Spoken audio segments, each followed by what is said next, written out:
Welcome to our channel. Today we how to connect Paywall and Substack-like experiences with no-code, beginner guide step-by-step clearly. To connect a Paywall and Substack-like experiences with no-code, start by choosing a no-code platform that suits your needs. Consider platforms like Zapier, Bubble, or Webflow. Create an account on your chosen platform if you haven't already.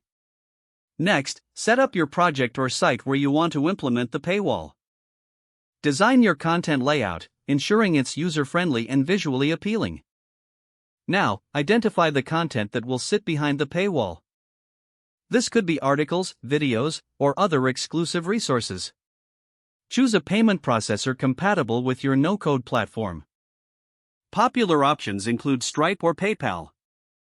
Set up an account with your chosen payment processor.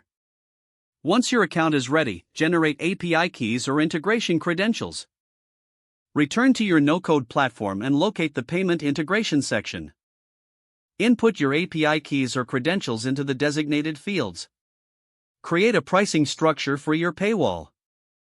Decide on subscription tiers, one-time payments, or a donation model. Implement the payment form on your site. Ensure it's prominent and easy for users to find. Next, set conditional access rules. These rules will determine who can view the content behind the paywall. Test the paywall to ensure it functions correctly. Simulate the user experience by creating test accounts. Check if the paywall prevents access to gated content unless payment is made. This should include welcome emails and instructions on accessing content.